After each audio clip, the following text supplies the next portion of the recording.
mengabdi tanpa pamrih, berkarya terus dengan hati teguh. Meski dihina dan menanggung duka, ku utus kau mengabdi bagiku.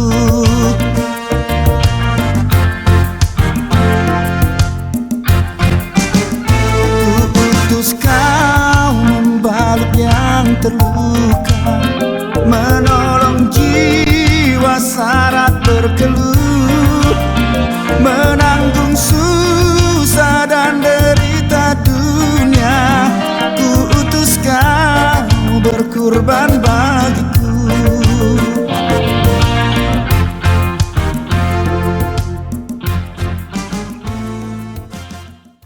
Shalom Bapak Ibu.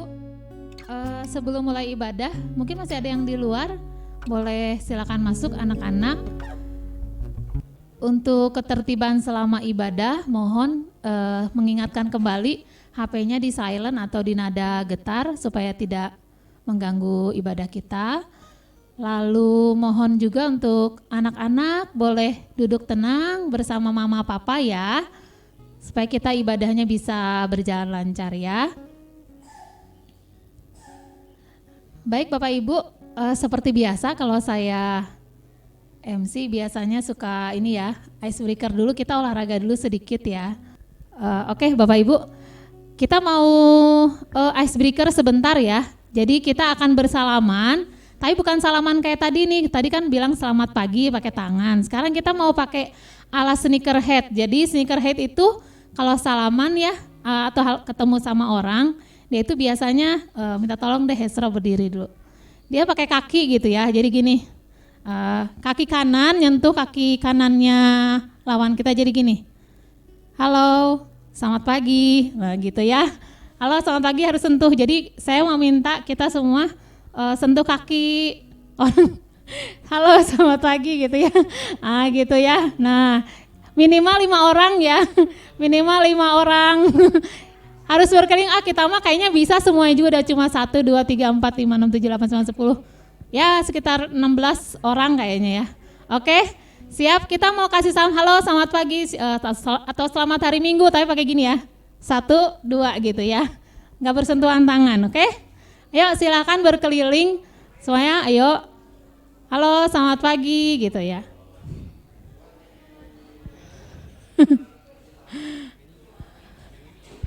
Jadi ini ala sneakerhead katanya ya. Oke. Jangan keras-keras ya. Tendangnya jangan keras-keras.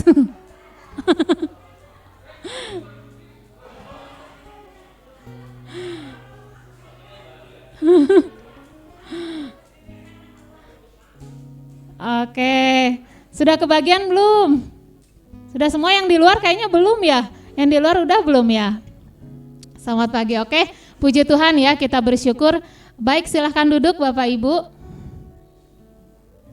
Oke, kita akan mulai ibadah kita. Saya mengajak kita semua untuk bersaat teduh sejenak. Ya, kita akan berdoa secara pribadi. Kita mempersiapkan hati pikiran kita untuk teduh di hadapan Tuhan, beribadah dengan sungguh-sungguh di hadapan Tuhan. Mari kita berdoa secara pribadi.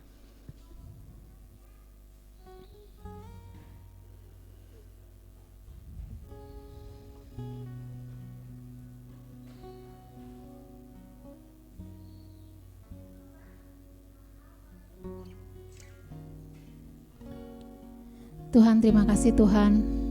Kami bersyukur Tuhan, pada saat kami menyembah Engkau di hadirat-Mu Tuhan, kami memuji kebesaran-Mu Tuhan, kami mengagungkan Engkau. Siapakah kami Tuhan? Kami hanya adalah bagian kecil dari alam semesta ini, tapi Engkau memperhatikan kami sedemikian rupa. Engkau menjadikan kami biji mata-Mu sangat berharga. Saat ini Tuhan, kami datang ke hadirat-Mu. Kami mau memuji kebesaran-Mu Tuhan. Kami mau katakan ajaib Tuhan, ajaib Tuhan. Karena sungguh Tuhan, Engkau Allah yang luar biasa bagi kami. Engkau yang begitu memperhatikan alam semesta. Engkau memperhatikan kami yang kecil ini Tuhan. bahkan isi hati kami, semuanya ada di hadapan Tuhan. Mari Bapak Ibu, kita akan menyanyikan pujian ini. Kami memuji kebesaran-Mu Tuhan.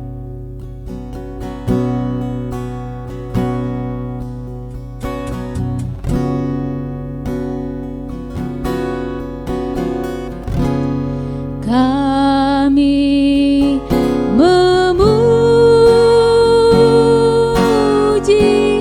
kebesaran-Mu,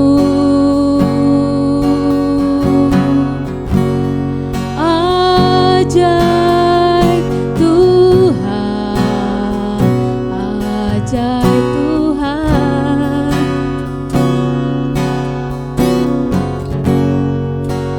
Kami memuji kebesaran-Mu Tuhan. Kami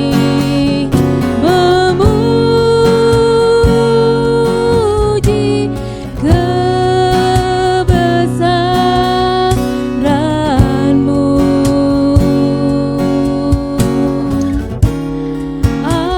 ajaib Tuhan,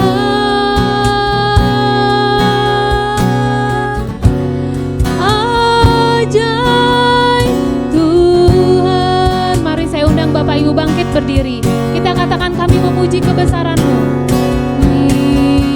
Memuji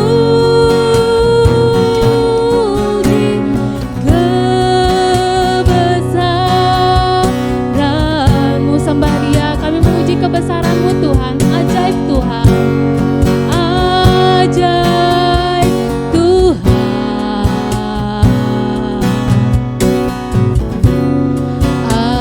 ajaib Tuhan. Kami puji Tuhan. Kami memuji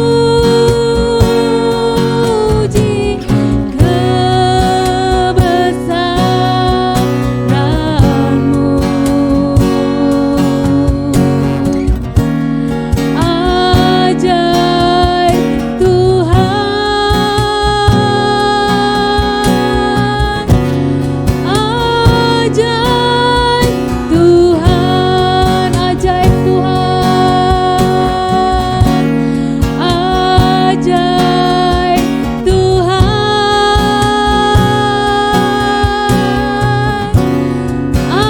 ajaib Tuhan. Mari Bapak Ibu, kita katakan di dalam hati kita, kita renungkan kebaikan Tuhan. Sepanjang minggu ini mungkin ada suatu hal yang membuat kita marah sama Tuhan. Ada suatu hal yang membuat kita tidak bersemangat di dalam Tuhan. Tapi pada saat kita memuji Tuhan, pada saat kita naikkan sembah kita kepada Tuhan, Tuhan hadir di tengah-tengah kita. Tuhan bertahta di atas setiap pujian umat-Nya. Dan saat ini kami mau fokus kepada Engkau Tuhan. Kami mau katakan, kami mau nyanyikan pujian bagi-Mu Tuhan, hanya bagi Tuhan. Sebab Engkau yang layak dipuji dan ditinggikan.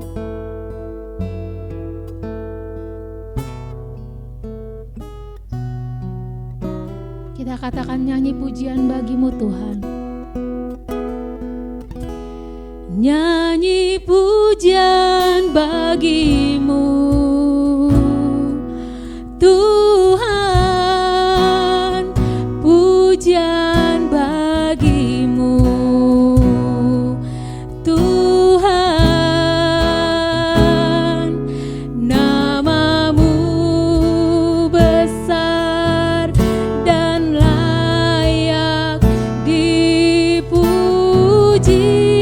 Ini hati kami Tuhan, kami katakan nyanyi pujian bagi-Mu, nyanyi pujian bagi-Mu Tuhan, pujian bagi-Mu Tuhan, nama-Mu besar dan layak dipuji. Sembah Dia, katakan pujian bagimu Tuhan. Nyanyi pujian bagimu Tuhan, pujian bagimu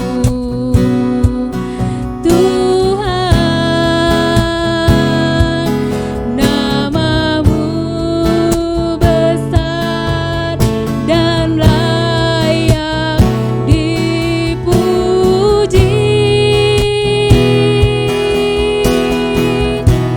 Nyanyi pujian bagimu Tuhan, pujian bagimu Tuhan. Namamu besar dan layak dipuji. Namamu besar Tuhan. Namamu besar dan layak dipuji.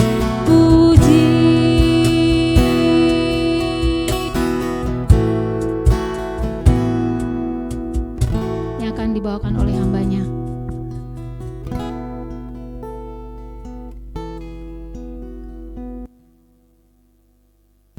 Mari kita berdoa. Betapa hati kami limpah dengan syukur karena kami dipelihara oleh Tuhan, dijaga, dibentuk sedemikian rupa oleh Tuhan untuk semakin hari serupa dengan kehendak-Mu. Dan di dalam berbagai keadaan Engkau hadir ya Tuhan. Engkau selalu siap untuk menyegarkan kami, menjadi sahabat bagi kami, menjadi penghibur bagi kami, dan sekaligus sumber kekuatan dan kemenangan bagi kami. Terima kasih, kasih setia Tuhan yang sungguh nyata sudah kami alami dari hari ke hari, dan teristimewa dalam minggu-minggu ini. Kami bersyukur karena janji Tuhan untuk setia menyertai umat-Mu tidak pernah Engkau ingkari, tidak pernah sedetik pun Engkau tinggalkan kami melakukan berbagai hal, bahkan dalam keadaan sulit, dan Engkau memberikan kekuatan dan peneguhan sehingga kami bisa melakukannya. Dan hari ini Tuhan kami juga bersyukur kalau kembali Tuhan memberikan kami peluang kesempatan untuk melayani Tuhan, beribadah bersama memuliakan nama Tuhan. Terima kasih untuk penyertaan-Mu di dalam perjalanan kami masing-masing hingga tiba di tempat ini.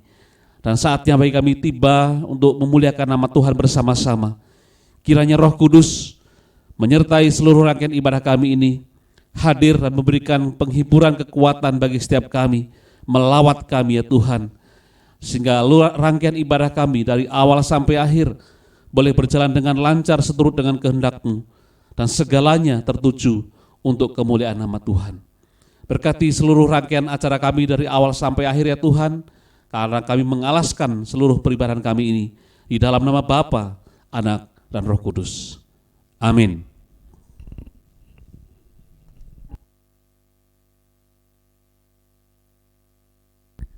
Masih tetap berdiri, kita akan bersama-sama mengucapkan pengakuan iman rasuli. Aku percaya kepada Allah, Bapa yang Maha Kuasa, Khalik langit dan bumi, dan kepada Yesus Kristus anaknya yang tunggal Tuhan kita, yang dikandung daripada Roh Kudus, lahir dari anak darah Maria, yang menderita di bawah pemerintahan Pontius Pilatus, disalibkan, mati dan dikuburkan, turun ke dalam kerajaan maut. Pada hari yang ketiga, bangkit pula dari antara orang mati, naik ke surga, duduk di sebelah kanan Allah, Bapa yang Maha Kuasa, dan akan datang dari sana untuk menghakimi orang yang hidup dan yang mati. Aku percaya kepada Roh Kudus, gereja yang kudus dan am, persekutuan orang kudus, pengampunan dosa, kebangkitan tubuh, dan hidup yang kekal. Amin. Silakan duduk Bapak Ibu.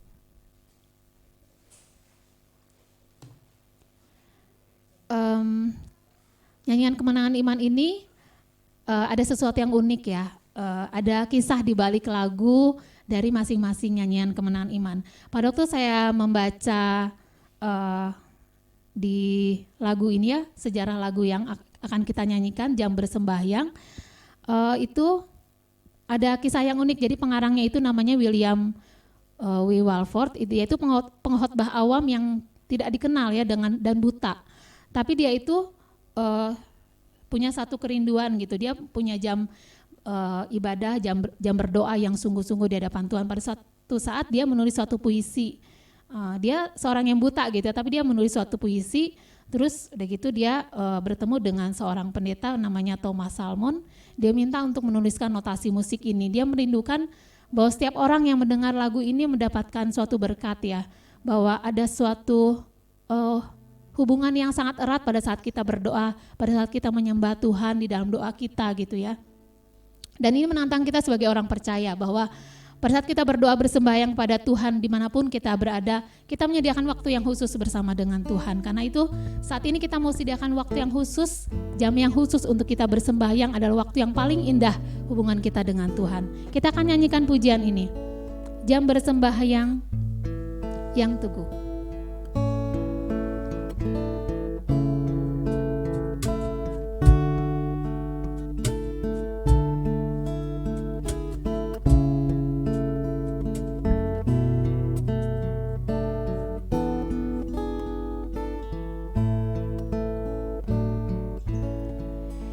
Jam bersembahyang yang sedap, yang panggil dari dunia gelap, dan pada tata Tuhanku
mari sembahyang yang genap.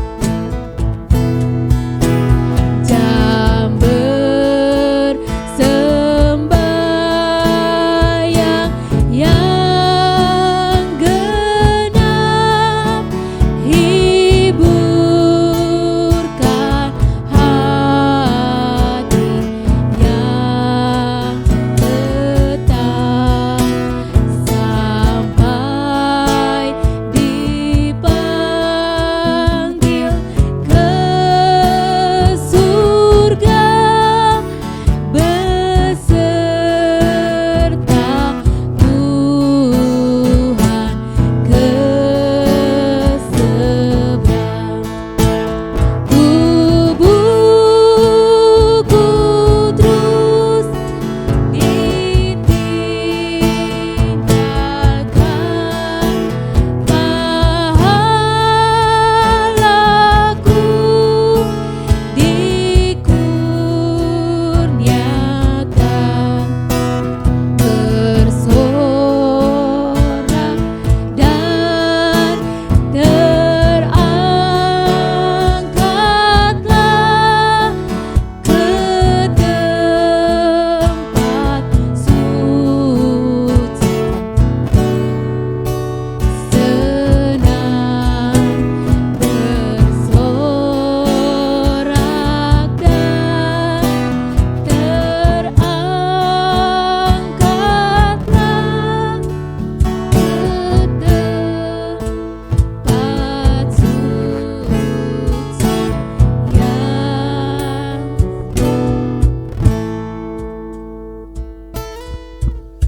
Mari Bapak Ibu kita bersatu di dalam doa. Benar seperti lagu ini katakan, Tuhan, ketika kami datang pada Tuhan, maka seluruh hal dalam kehidupan kami, Engkau yang menjamah, Engkau yang melawat. Kami menyerahkan Tuhan, segala pergumulan kami ke dalam tangan Tuhan.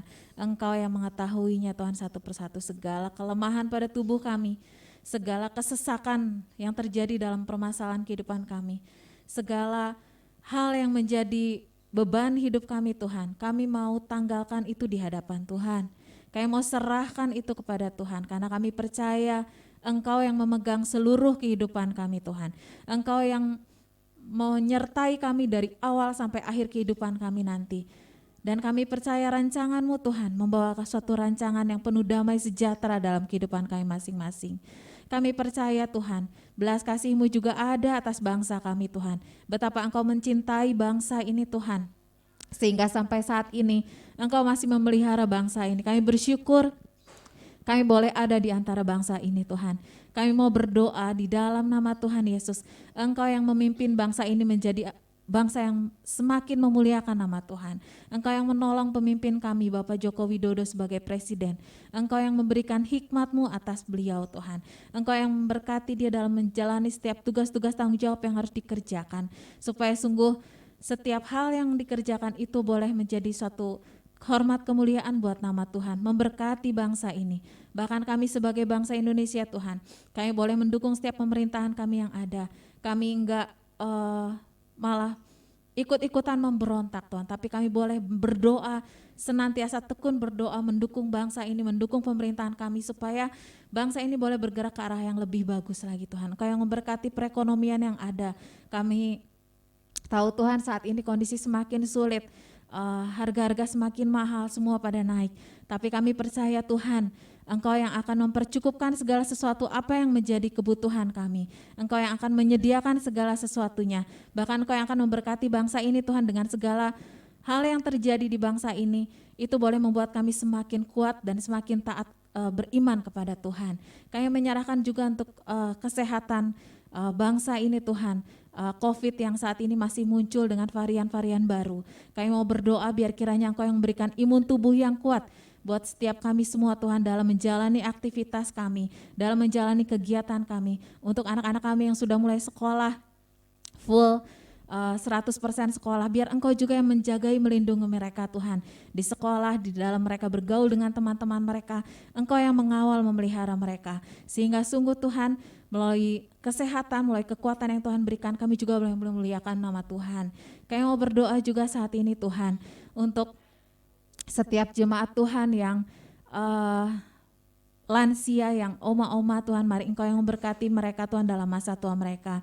Kami mau berdoa buat Oma Wenas, Oma Wayan, Oma Jiman Tuhan, Oma Simon, Kami mendukung mereka di dalam nama Tuhan Yesus. Engkau berikan mereka sukacita penghiburan dalam menjalani masa tua mereka Tuhan. Segala sakit atau segala kelemahan tubuh yang mereka rasakan, Engkau yang jamah sembuhkan. Engkau yang berikan kekuatan buat mereka menjalani kehidupan mereka sehari-hari. Engkau juga yang menolong untuk setiap keluarga yang merawat mereka. Biar Tuhan juga yang memberikan kesabaran, kemurahan, sukacita, dan juga penghiburan dalam menjagai dan memelihara. Kami mau berdoa juga Tuhan saat ini untuk gereja kami sepenuhnya. Tuhan, kami rindu untuk kami bisa memiliki tempat ibadah kami yang tetap, milik kami sendiri Tuhan. Enggak ada yang mustahil buat Tuhan. Kalau memang kami melihat anggaran dana yang diperlukan dan dana yang terkumpul saat ini itu sangat jauh. Tapi kami tahu Tuhan, enggak ada yang mustahil buat Tuhan. Kami percaya bahwa ada satu rencana Tuhan yang Tuhan sudah siapkan untuk gereja ini Tuhan. Dan kami percaya rencana Tuhan itu adalah rencana yang penuh damai sejahtera dan juga kebaikan untuk kami, gereja kami ini Tuhan. Dan kami minta biar kiranya Engkau yang menolong selama kami menunggu waktu Tuhan mempersiapkan gereja itu buat kami, tempat ibadah itu Tuhan.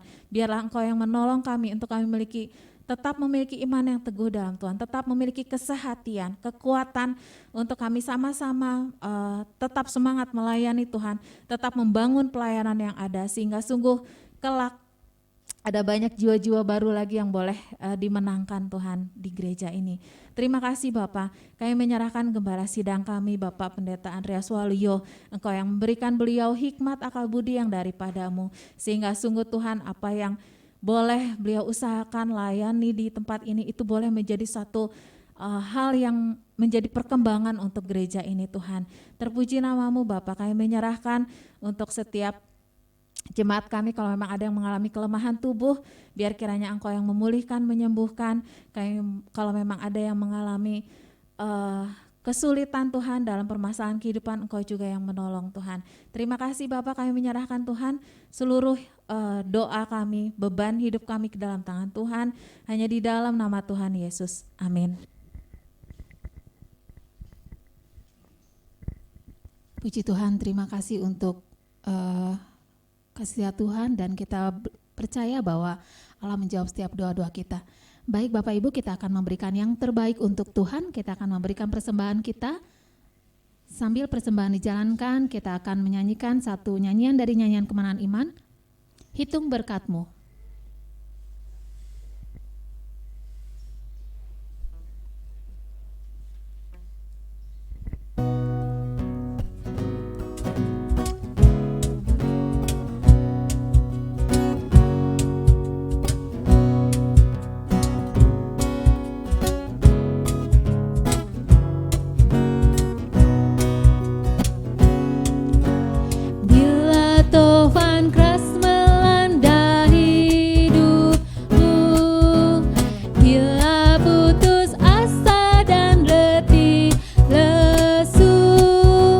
Berkat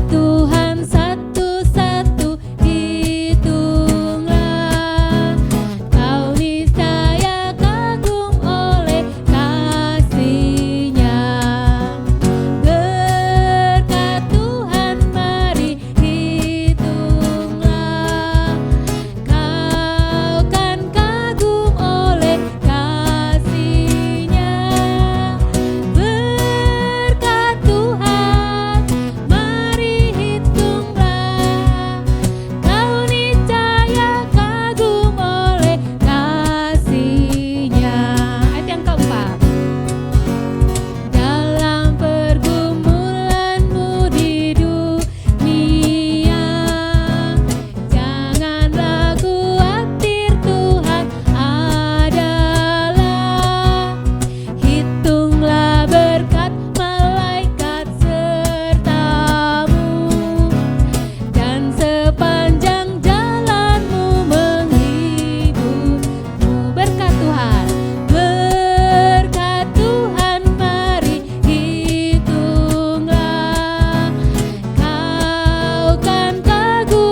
Mari kita bersatu di dalam doa. Terima kasih Tuhan karena telah mengumpulkan kami pada pagi hari ini di sini bergereja bersama-sama. Kita sudah mengumpulkan persembahan hari ini Tuhan, berkatilah tangan-tangan yang sudah memberi maupun tidak memberi, berikan mereka berkat yang melimpah juga Tuhan. Berkati juga persembahan ini agar dapat menjadi kemuliaan terus bagi nama-Mu. Dalam nama Tuhan Yesus kami sudah berdoa, amin. Baik, kita akan siapkan hati dan pikiran kita untuk mendengarkan firman-Nya yang akan dibawakan oleh hamba-Nya. Sambil mempersiapkan hati kita mau nyanyikan lagu dari nyanyian Kemenangan Iman. Lagu ini mengingatkan kita pada tema kita bulan ini ya. Ini aku, utuslah aku, dari Yesaya 6 ayat 8. Mari kita akan menyanyikan lagu ini, adalah sebuah kerinduan dari Tuhan untuk kita boleh dipanggil menjadi utusan Injil Tuhan.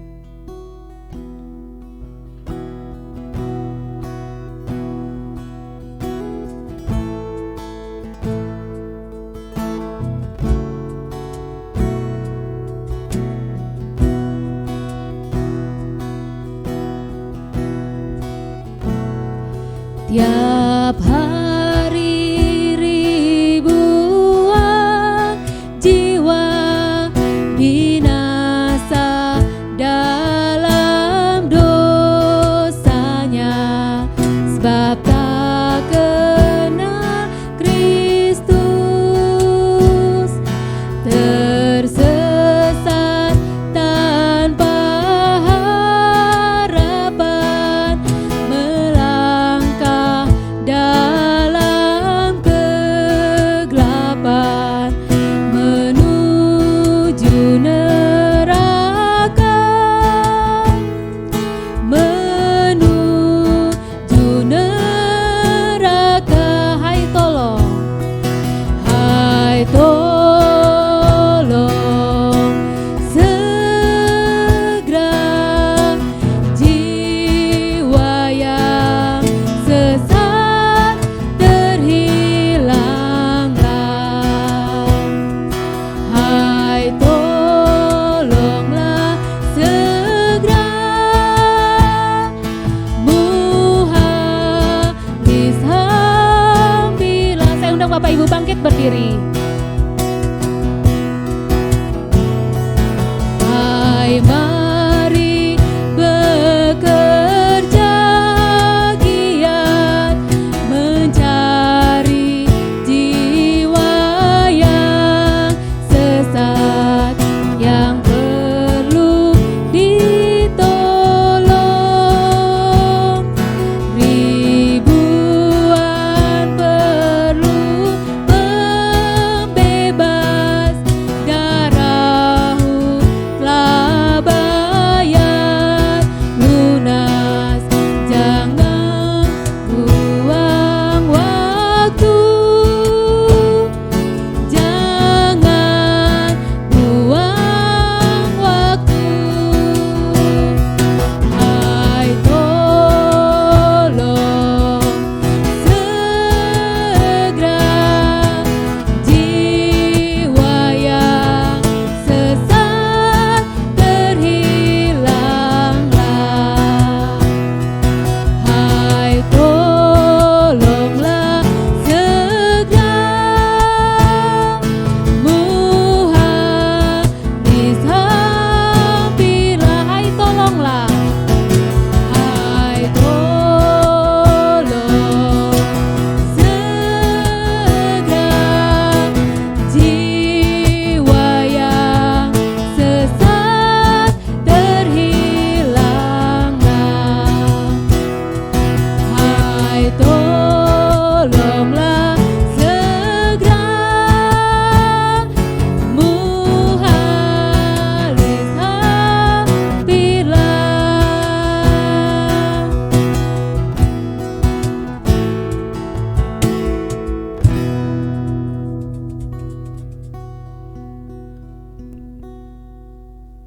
Mari kita berdoa. Tiba waktunya bagi kami Tuhan untuk kembali belajar firman Tuhan, mendengar akan suara hati Tuhan kepada kami sebagai umat jemaat-Mu, sebagai gembalaan-Mu. Dan kami rindu Tuhan melawat setiap kami lewat firman-Mu ini. Berkati hamba-Mu untuk bisa menyampaikan kebenaran ini. Tutup bungkus dengan kuasa darah-Mu Tuhan, sehingga setiap hal yang keluar dari bibir mulutnya adalah kehendak Tuhan kepada kami sebagai umat ketebusan-Mu ini. Terima kasih, kami bersyukur untuk waktu ini dan siap untuk menerima firman-Mu, dan kami menyambutnya dengan hati yang terbuka di dalam nama Tuhan Yesus. Amin. Silakan duduk Bapak sekalian. Puji Tuhan. Shalom. Hari ini cerah ya. Biasanya saya kalau lihat tayangan di video YouTube kita, kadang-kadang saya muncul sinar ya di wajah saya. Sinar kemuliaan. Jadi karena sudah waktunya, kadang-kadang sudah muncul sinar, dan itu baik karena itu sehat buat kita semuanya ya. Saya bersyukur tadi dalam doa, pendoa kita mengingatkan bahwa perjuangan kita untuk memiliki tempat ibadah masih terus kita lakukan. Bersyukur pada Tuhan walaupun secara jumlah keuangan itu masih jauh dari yang kita harapkan, yang kita tetapkan. Tetapi kita juga melihat perkembangan itu. Dari waktu ke waktu sejak kita mencanangkan ada gerakan untuk mengumpulkan dana lewat gerakan pundak, mungkin sudah 90 juta sekian terkumpul. Saya lupa posisi terakhirnya, tapi Bapak Ibu mungkin bisa lihat nanti di buletin. Itu artinya ada pergerakan untuk ke arah sana. Memang betul mungkin masih jauh, dan barangkali juga nanti setelah itu tercapai kita tidak lagi menikmati. Mungkin kita sudah tidak lagi dalam dunia ini barangkali, tapi anak cucu kita yang akan menikmati. Jadi mari kita terus kerjakan bersama-sama, berdoa dan juga sekaligus berusaha. Kita bersyukur Bapak sekalian, kesehatan rohani jemaat kita walaupun mungkin tidak terlalu banyak secara jumlah, tapi tercermin dari dinamika yang ada dalam gereja kita. Puji Tuhan. Tentu kita berharap punya tempat, punya gedung yang tetap, sehingga setup ibadah kita bisa kita maksimalkan. Beberapa barang yang kita gunakan tidak perlu bongkar pasang. Hal-hal yang baik lain pasti akan tertolong kalau kita punya tempat tersendiri. Tetapi memang dalam kondisi yang belum ada, kita juga tentu percaya waktu Tuhan. Nah, Bapak sekalian, apakah kita lalu tidak boleh berharap pada Tuhan ketika rasanya sulit, tapi kok kita sudah lama belum punya juga, dan gedung gereja yang kita tahu juga bukan hal yang utama, apakah itu berarti bahwa itu tidak perlu? Ya, saya punya satu prinsip bahwa gedung gereja diperlukan untuk efektivitas pelayanan kita. Namun demikian, ada satu hal yang juga menjadi bahagian yang sangat mendasar dalam keberadaan kita sebagai gereja Tuhan, yaitu memberitakan kabar keselamatan. Nah Bapak sekalian, panggilan Tuhan bagi kita semua sebagai gerejanya harus terus kita gumuli dan kita kerjakan bersama-sama. Sebagai bagian untuk mendukung dan memberikan keteguhan bagi kita semua dalam panggilan kita, saya ngajak kita untuk membaca kembali Lukas pasal 10 ayat yang pertama sampai dengan yang ke-12. Sesungguhnya sampai 16, tapi saya membaca pada kita sampai ayat yang ke-12 saja. Kita akan kembali menggumuli apa yang Kristus Yesus kehendaki bagi murid-muridnya pada saat dia bersama-sama dengan mereka. Lukas 10 ayat 1 sampai 12, demikian firman Tuhan. Yesus mengutus 70 murid. Kemudian daripada itu Tuhan menunjuk 70 murid yang lain, lalu mengutus mereka berdua-dua mendahuluinya ke setiap kota dan tempat yang hendak dikunjunginya. Katanya kepada mereka, tuaian memang banyak, tapi pekerja sedikit. Karena itu mintalah kepada Tuhan yang empunya tuaian, supaya ia mengirimkan pekerja-pekerja untuk tuaian itu. Pergilah, sesungguhnya aku mengutus kamu seperti anak domba ke tengah-tengah serigala. Janganlah membawa pundi-pundi atau bekal atau kasut, dan janganlah memberi salam kepada siapapun selama dalam perjalanan. Kalau kamu memasuki suatu rumah, katakanlah lebih dahulu damai sejahtera bagi rumah ini. Dan jikalau di situ ada orang yang layak menerima damai sejahtera, maka salammu itu akan tinggal atasnya. Tapi jika tidak, salammu itu kembali kepadamu. Tinggallah dalam rumah itu, makan dan minumlah apa yang diberikan orang kepadamu, sebab seorang pekerja patut mendapat upahnya. Janganlah berpindah-pindah rumah. Dan jikalau kamu masuk ke dalam sebuah kota dan kamu diterima di situ, makanlah apa yang dihidangkan kepadamu. Dan sembuhkanlah orang-orang yang sakit yang ada di situ, dan katakanlah kepada mereka, kerajaan Allah sudah dekat padamu. Tapi jikalau kamu masuk ke dalam sebuah kota dan kamu tidak diterima di situ, pergilah ke jalan-jalan raya kota itu dan serukanlah, juga debu kotamu yang melekat pada kaki kami kebaskan di depanmu. Tapi ketahuilah ini, kerajaan Allah sudah dekat. Aku berkata kepadamu, pada hari itu Sodom akan lebih ringan tanggungannya daripada kota itu. Bapak sekalian, tema yang saya ambil dari perikop ini adalah ayo menuai. Mungkin kita pernah ingat dulu satu ajakan, gerakan, ada satu kata-kata yang atau kalimat yang mirip, yaitu ayo menabung. Zaman-zaman itu gerakan menabung diserukan dengan harapan menabung itu akan menolong untuk masa depan. Mungkin jumlah tidak terlalu besar waktu ditabungkan, tapi kalau dikerjakan, dilakukan, digerakkan bersama-sama, maka itu bisa memberi dampak yang besar juga. Kita tahu dari sejak kecil ya, kita sudah akrab dengan istilah menabung ini ya. Dulu zaman saya kecil itu ada tabungan yang kita buat sendiri dari bambu. Jadi bambu itu digorok ya, separuh dilubangi di atasnya, satu ruas itu kita ambil. Kita mulai menabung. Dulu zaman saya itu masih ada 25 rupiah ya, ada 50 rupiah. Dan senang sekali kalau mau buka itu ya, kita sudah nggak sabar. Ambil golok, buka, kericik-kericiknya banyak. Dan situ kita mulai berpikir, buat apa ya, beli apa. Senang Bapak sekalian. Ada juga gerakan, kalau sekarang kita mungkin sudah mulai sekolah yang onsite lagi, kita ingat juga gerakan ayo sekolah. Ya, itu juga satu gerakan yang sesungguhnya ingin mengajak kepada generasi usia sekolah untuk tidak tinggal di rumah, tapi ayo bersama-sama isi waktu di usiamu itu dengan belajar di sekolah. Karena kita tahu belajar itu memberi berkat atau dampak yang besar bagi kehidupan kita. Belajar apapun itu, belajar ilmu pengetahuan di sekolah juga pasti akan membawa bekal bagi anak-anak usia sekolah di kemudian hari. Ada banyak gerakan lagi, mungkin ayo taat pajak, itu juga satu bagian yang mendorong setiap warga negara kita untuk taat pajak. Karena bagaimanapun juga kontribusi kita untuk pembangunan negara kita dibutuhkan. Dan pajak adalah salah satu wujud itu semua. Kristus Yesus pun juga mengajarkan murid-muridnya supaya meskipun jajahan Romawi, tapi kalau memang itu pajak harus diberikan itu sebagai satu bentuk ketaatan. Nah, ada banyak gerakan lain Bapak sekalian, dan hari ini kita lihat ada satu gerakan juga yang perlu kita ingat adalah ayo menuai. Luasnya pekerjaan Yesus setelah dia berkeliling dari kota ke kota, dari desa ke desa sambil memberitakan kerajaan Allah, membuktikan bahwa banyaknya tempat-tempat yang masih membutuhkan kabar keselamatan itu.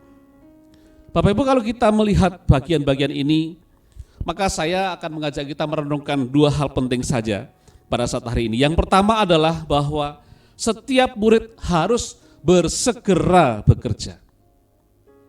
Bersegera bekerja, urgensi daripada pemberitaan Injil ini terlihat di dalam beberapa kalimat yang kita baca tadi, khususnya ayat yang kedua dan seterusnya. Bapak Ibu, kalau kita membaca ayat ini, kita melihat sebetulnya alasannya apa sih Yesus itu mengajak murid-muridnya. Sebenarnya karena secara dalam kealahannya, dalam keilahiannya, dia kan bisa saja sebetulnya dengan gampang dengan kuasanya, itu membuat orang menjadi percaya kepadanya. Tapi mengapa menjadi penting mengajak murid-muridnya untuk pergi, bahkan dia sendiri yang kemudian menunjuk dan mengutus murid-muridnya untuk memberitakan Injil Kerajaan Allah. Sesungguhnya ini merupakan satu bentuk kerendahan hati daripada Yesus yang melibatkan manusia untuk melakukan pekerjaannya. Ini sebenarnya adalah satu hal yang istimewa yang dipercayakan oleh Tuhan kepada manusia. Dan ini sebetulnya dipandang sebagai sesuatu yang membanggakan ketika dipercaya, diutus oleh pribadi yang begitu mulia. Saya percaya Bapak sekalian, kalau kita memahami satu kebanggaan seseorang ketika menjadi satu utusan, misalnya contoh saja ya, saya pernah mencermati kelompok Paskibraka ketika dia lolos dari provinsinya mewakili menjadi satu kelompok pasukan pengibar bendera pusaka yang dilakukan pada tanggal 17 Agustus dalam peringatan Hari Kemerdekaan. Itu setiap ada sesi sharing atau cerita dan wawancara, itu mereka akan mengatakan bahwa mereka bangga sekali. Dan ternyata kebanggaannya tidak hanya dirasakan oleh mereka, tapi juga orang-orang yang ada di sekeliling mereka, biasanya keluarga besarnya. Karena anaknya ada dalam kelompok itu. Dan kita tahu seluruh mata di seluruh Indonesia memandang pada peristiwa penting itu. Baik yang secara langsung menyaksikan di tempat upacara maupun juga yang lewat layar televisi. Kebanggaan sebagai utusan satu daerah provinsi, mewakili di situ sebagai pasukan pengibar bendera pusaka. Kadang-kadang sampai orang menitikkan air mata karena saking bangganya. Bapak sekalian, ketika diutus oleh satu provinsi saja, orang sedemikian bangga, maka seharusnya ketika Kristus Yesus pribadi yang mulia itu mengutus para muridnya, maka harusnya itu juga menjadi satu kebanggaan bagi para muridnya, dan kemudian berupaya sedemikian rupa untuk melakukan sampai tuntas. Jadi Yesus menghendaki pengikutnya untuk mengabarkan kerajaan Allah, melakukan hal yang sama dengan dia, melakukan hal yang sama dengan murid-murid yang lain yang 12 itu. Menarik, saya sengaja memilih perikop ini menunjukkan kepada kita semua bahwa ternyata pekerjaan memberitakan Injil itu bukan hanya milik kelompok orang-orang yang 12 murid itu. 70 murid itu melambangkan bahwa ada pertambahan jumlah orang yang percaya pada masa itu. Melambangkan juga adanya sebuah kualitas yang terjadi dalam diri mereka. Sekaligus juga membuktikan bahwa pekabaran Injil bukanlah monopoli kelompok murid-murid yang 12 itu. Tapi setiap orang, setiap murid Kristus yang sudah percaya bersama-sama dengan dia, mengenal dia, kebenarannya adalah pribadi yang pantas dan layak untuk menjadi utusan daripada Kristus. Nah, Bapak sekalian, bersegera bekerja adalah hal yang dikehendaki Tuhan, mengingat ada dua yang penting diperhatikan bahwa, wah ini enggak terlalu kelihatan ya. Penuaian merupakan pekerjaan bersama. Bapak Ibu sekalian, masa penuaian itu masa yang menyenangkan. Bagi masyarakat agraris atau pertanian, maka itu menjadi masa yang sangat ditunggu-tunggu. Dan masa penuaian adalah masa sukacita. Kalau kita kaitkan dengan kerohanian pada masa perjanjian lama, masa penuaian juga ada kaitannya dengan hal ketaatan kepada hukum-hukum Tuhan. Seseorang yang bertani, seorang yang agraris pada masa itu, berkat Tuhan berupa hasil tanah dari apa yang diusahakan itu adalah bentuk berkat Tuhan sebagai bagian daripada berkat dari ketaatan mereka kepada hukum Tuhan. Jadi masa penuaian adalah masa yang sangat ditunggu, yang sangat dinantikan, adalah masa yang membawa sukacita bagi semuanya. Tapi persoalannya adalah masa itu singkat. Masa penuaian itu singkat. Kalau buah yang sudah matang tidak segera dituai, Bapak Ibu tidak akan mungkin kita bisa menikmati manisnya atau enaknya buah itu. Kalau kelewat dari masa penuaiannya, masa yang pas untuk dituai, maka bisa-bisa menjadi busuk, tidak ada gunanya lagi. Inilah satu waktu yang diangkat masa penuaian itu untuk memberikan satu penegasan bahwa pentingnya segera, pentingnya dengan sukacita melakukan itu, dan pentingnya bersama-sama. Kalau masa penuaian pada masa itu tidak lakukan sendirian, tapi mereka berkelompok bersama-sama. Dan Bapak Ibu, itu menjadi satu kesempatan yang membahagiakan, karena itulah mereka bisa menikmati hasil panen. Dan ketakutan utama daripada para masyarakat agraris atau orang-orang bertani pada masa itu adalah ketika tuaian itu gagal.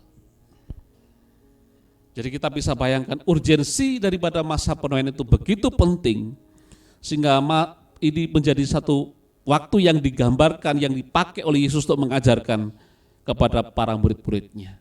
Itu situasi yang membutuhkan mobilisasi pekerja, yang membutuhkan kecepatan daripada pekerjaan itu diselesaikan. Karena apa? Karena setiap orang tahu bahwa masa tuaian itu singkat. Dan ketika itu lewat, maka tidak akan pernah bisa menikmati tuaian itu dengan baik. Nah, Bapak sekalian, tuaian banyak, pekerja sedikit. Memberikan satu peneguhan bahwa mungkin pentingnya tambahan daripada pekerja yang menuai itu. Tapi juga sekaligus memperlihatkan kepada kita perlunya kecepatan. Karena banyaknya tuaian, pekerja sedikit, kalau gak cepat-cepat dituai, maka bisa kelewat masa tuaian itu. Jadi Bapak sekalian, dua hal ini memberikan satu peneguhan kepada kita semua bahwa jikalau Tuhan yang mengutus, jikalau juga masa tuai itu singkat, jikalau juga jiwa-jiwa yang siap dituai itu sudah banyak, maka tunggu apa lagi? Maka bersegera menjadi jawaban, menjadi hal yang diinginkan oleh Tuhan. Itu sebabnya ayat yang keempat memberikan gambaran kepada kita betapa Tuhan menginginkan kesegeraan orang-orang untuk menjalankan bagian itu. Dikatakan janganlah membawa pundi-pundi atau bekal atau kasut, dan janganlah memberi salam kepada siapapun selama dalam perjalanan. Bapak Ibu, saya membaca satu tafsiran dari bagian ini karena ini agak susah bagi saya. Karena biasanya kita justru harus ramah ya, bertegur sapa dengan orang lain. Walaupun mungkin bertegur sapanya berbeda-beda caranya. Tapi ada bagian ini bukan bermaksud Tuhan Yesus mengajarkan pada muridnya untuk tidak ramah kepada orang lain.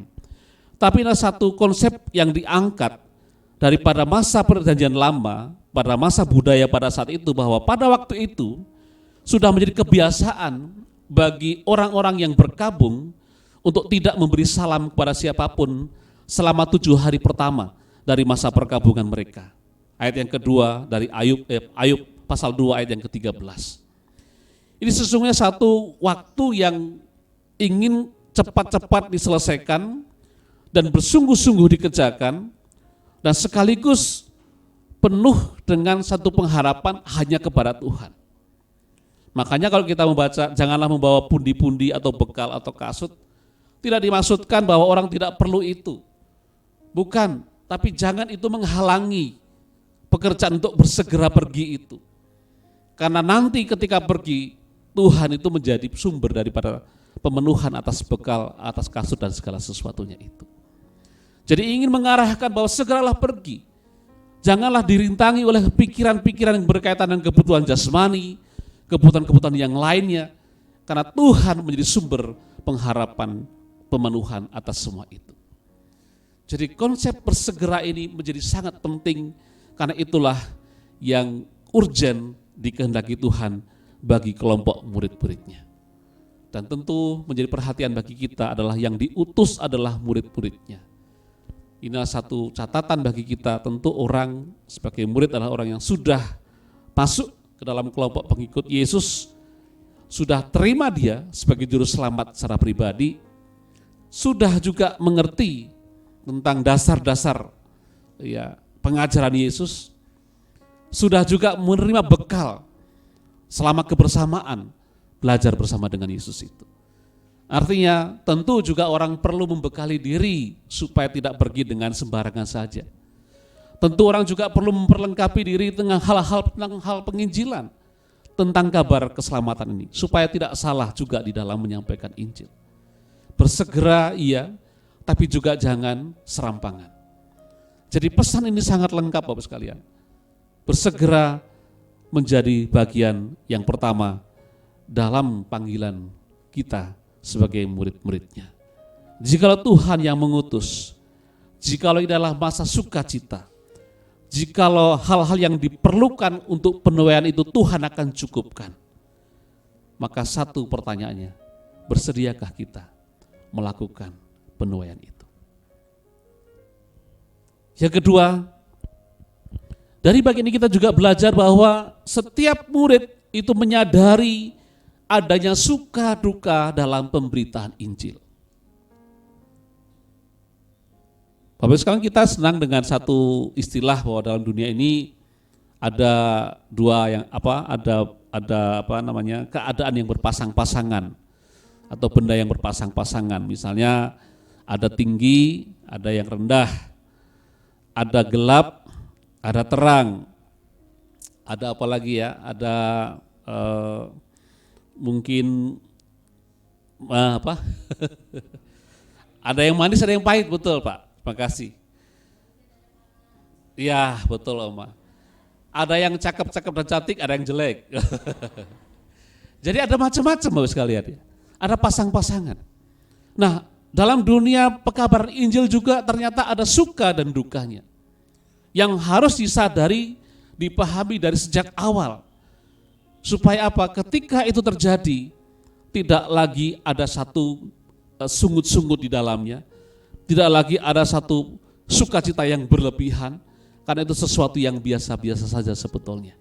Nah, apa suka duka dalam konteks ini, perikop ini, berkaitan dengan pekabaran Injil adalah yang pertama, adanya satu ancaman terhadap pekabaran Injil.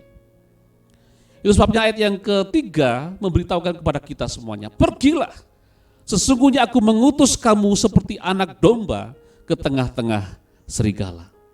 Terus kalian, siapa yang senang ya kalau gembala itu meneletakkan dombanya di tengah-tengah serigala? Justru gembala itu akan berusaha semaksimal mungkin supaya dombanya tidak sampai ke sana. Karena apa? Karena dia tahu betapa terancamnya, bahkan mati itu menjadi hal yang tidak mungkin terhindarkan ketika domba itu dekat-dekat dengan serigala.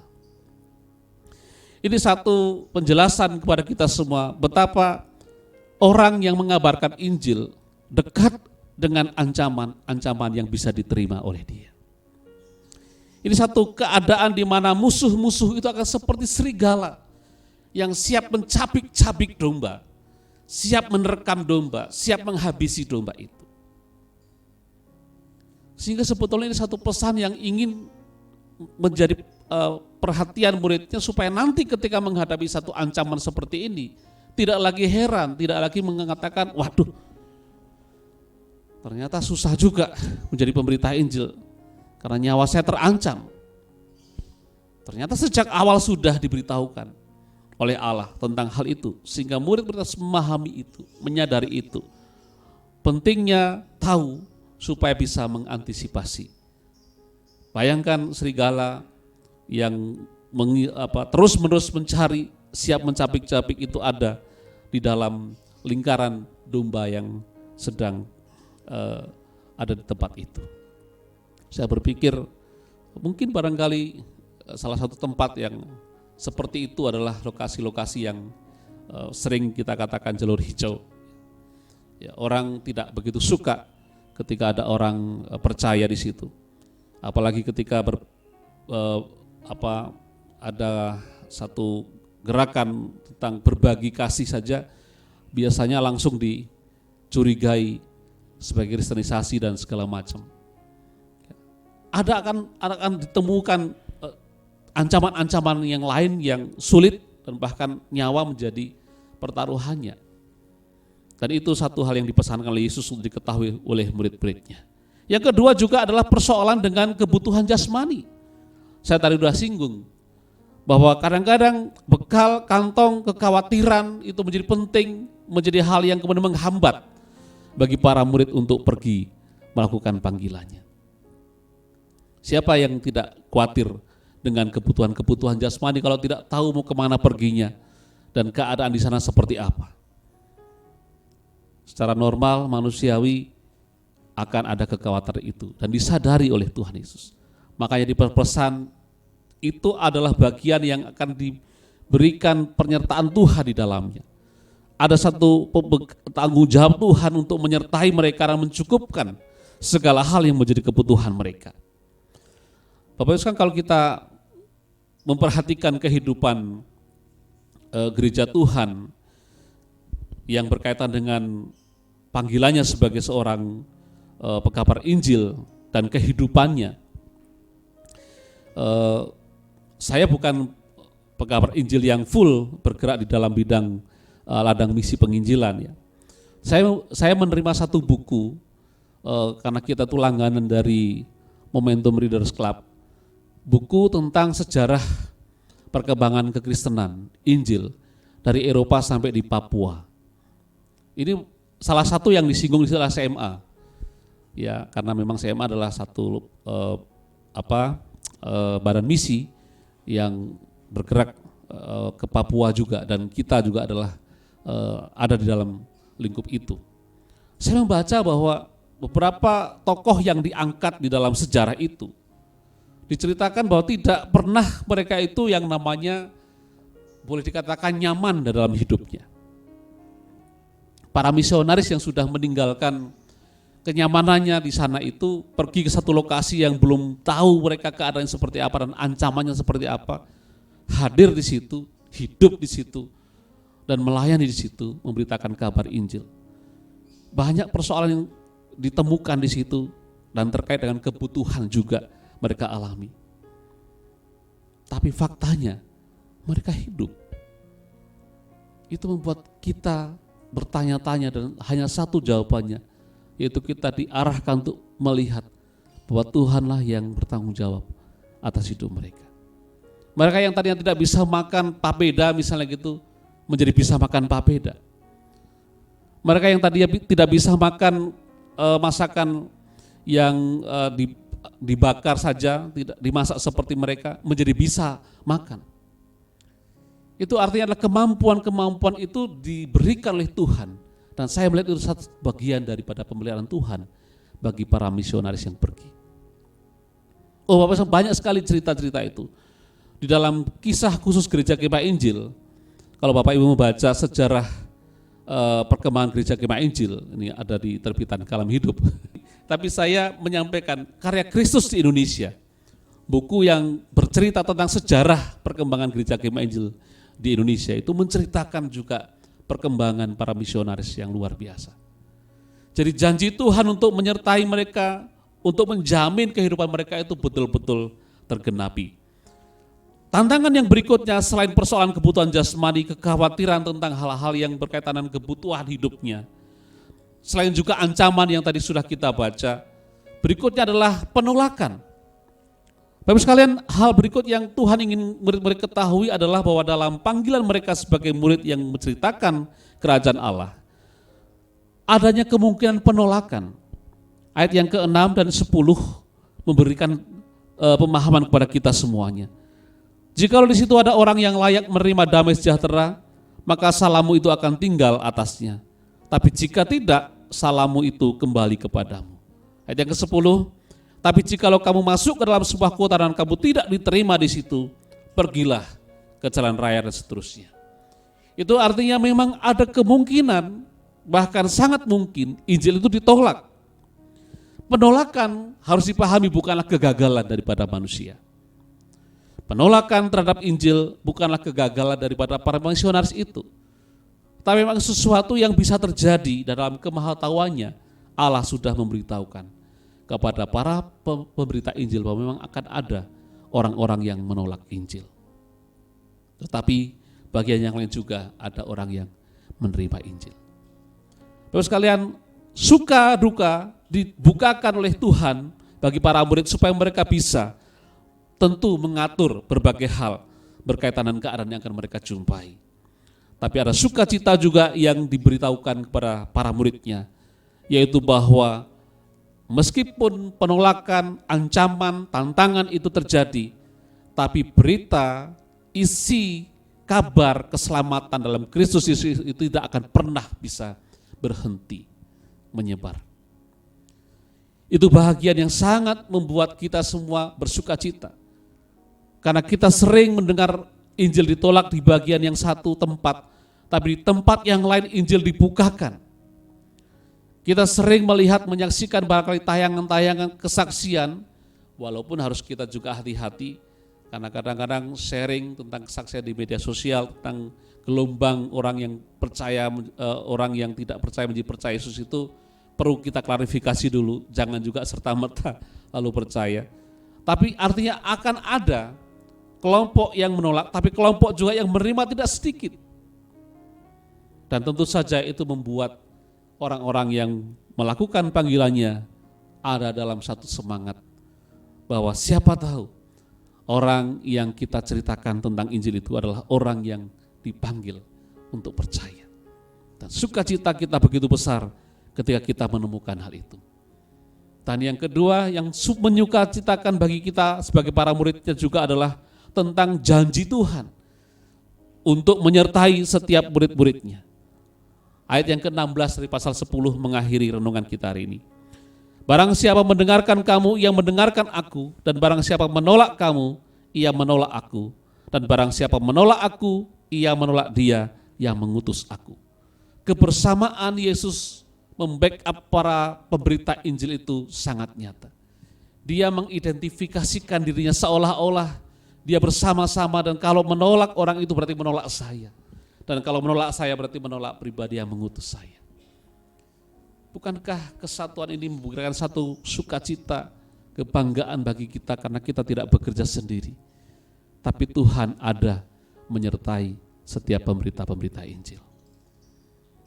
Terus kalian, mari sebagai murid-muridnya, hari ini kita diingatkan kembali kepada satu panggilan, ayo menuai.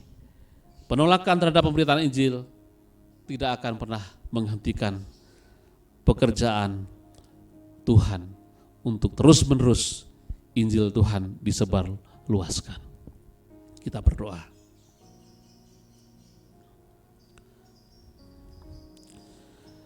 Bapa dalam surga, kami bersyukur pada saat ini kami kembali diteguhkan, dibuat lebih mengerti tentang kehendak Tuhan.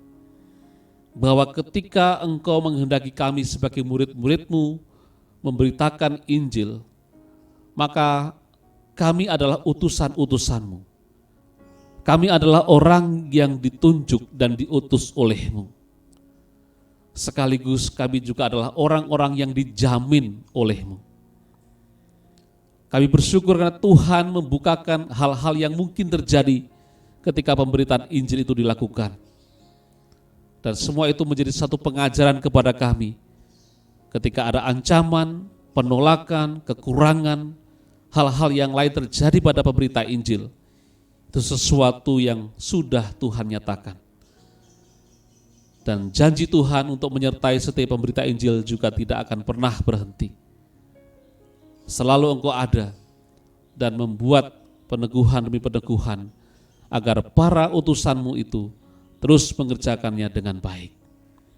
Terima kasih Tuhan, hari ini kami ada dalam satu lingkup yang juga membutuhkan berita Injil itu.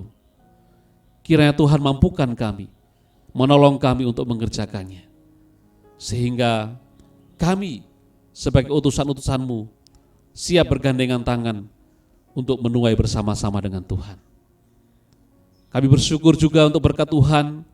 Sebelum kami berpisah, kami mau berdoa untuk beberapa yang Tuhan anugerahkan tambahan usia dalam minggu ini. Kami bersyukur Tuhan bersama dengan Ibu Diana yang Tuhan tambahkan usia 1 tahun. Terima kasih Tuhan untuk penyertaan-Mu dalam hidupnya sampai dengan saat ini. Kami doakan untuk kesehatannya, Tuhan memberkati. Pekerjaannya, rumah tangganya, Tuhan juga menyertai memberkati mereka. Khususnya saat ini sedang mengandung, Tuhan memberkati juga perkembangan janinnya, supaya bertumbuh dengan sehat, sampai pada hari H kelahiran nanti berjalan dengan baik, dengan normal, dan sukacita Tuhan melingkupi rumah tangga kecil ini dan juga semua kami yang bersama-sama dengan mereka. Kami juga bersyukur bersama dengan Hesro yang juga Tuhan tambahkan usia. Puji Tuhan untuk kebersamaan Tuhan sepanjang hidupnya sampai dengan saat ini. Nah, saat ini dia sedang menempuh pendidikan di SMA. Tuhan berkati pendidikannya. Tuhan buat berhasil dalam setiap pendidikannya oleh berkat Tuhan. Dan apa yang dicapainya mempermuliakan nama Tuhan. Secara khusus berkati untuk pertumbuhan iman dan rohaninya Tuhan. Supaya dia juga boleh terus mengenal Tuhan dalam hidupnya semakin hari semakin baik. Dan pakai dia menjadi berkat Tuhan, alat Tuhan. Dimanapun Tuhan mengendaki dan talenta yang telah Tuhan taruh dalam hidupnya. Biar dikembangkan untuk memuliakan nama Tuhan. Ini doa kami Tuhan, syukur kami. Kami serahkan waktu kami selanjutnya dalam pertolongan Tuhan.